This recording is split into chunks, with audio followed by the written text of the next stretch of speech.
And we're going to show you the actual impact. Granted, it's from a distance, and we really can't tell which is which.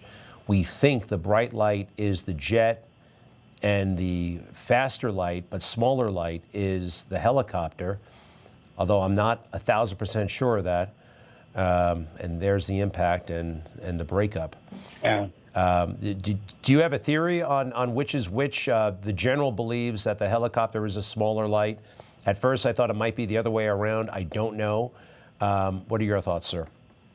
Well, from the angle of the video I saw, it looks the brighter light, the larger light before impact would be the CRJ. And I flew for American Airlines into D.C. For about 15 years. Runway 33 is not used all the time. It's a runway that is used primarily by smaller aircraft, regional jets and the like, and or larger aircraft if the winds dictate. So it's not unusual for CRJ to be making that approach to 33. It's also not unusual for there to be helicopters flying to and from destinations along the Potomac corridor. Usually you'll get call-outs by the tower of where traffic is, and the traffic is flown at an altitude typically that will not conflict with the pattern being flown to the runway. So, it's all very, very early right now, and FA's on top of it, and TSB will be leading the investigation, as you already said. But I'm pretty shook right now, actually. And you've done this a great deal yourself. Yeah, I can understand. Interesting, though, you emphasize runway 33. That means that the aircraft was approaching from the south, and I do remember that approach myself, where you're kind of a beam Alexandria for quite a bit. It's not the Monument approach, if they call it the Monument approach, where you come in, you make that right turn basically over the Lincoln Memorial. This is the other side of the airport, correct? Right. So this is a north operation.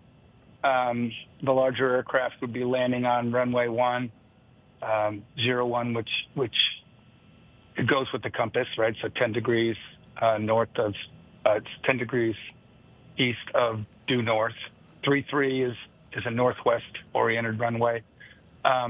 It's a pilot's approach because you come up, you're heading due north, and you're hugging the Maryland shore, the Maryland side of the base there on the Maryland side of the river until it's time to make your turn. And it's kind of a fun approach.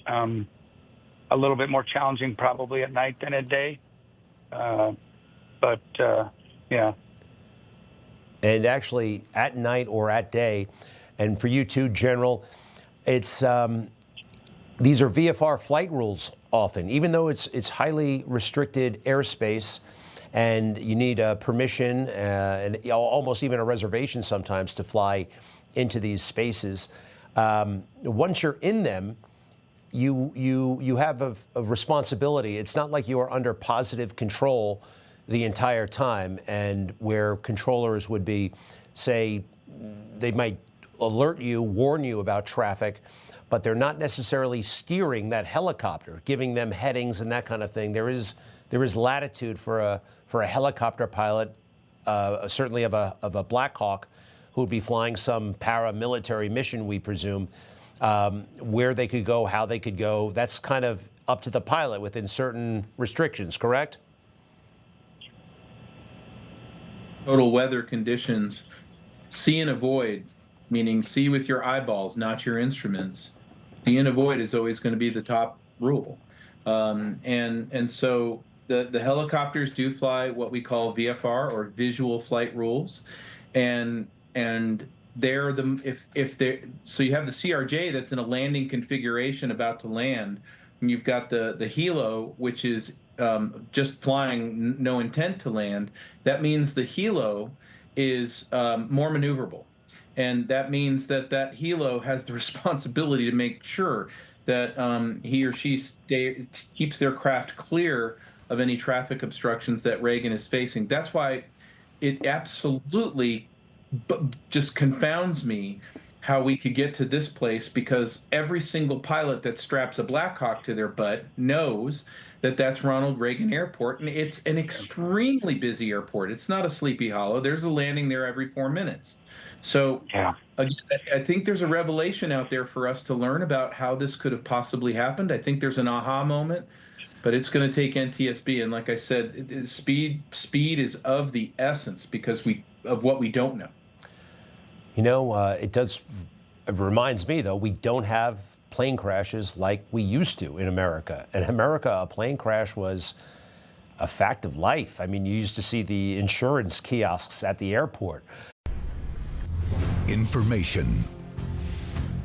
Truth is freedom. Is Newsmax. It's real news for real people.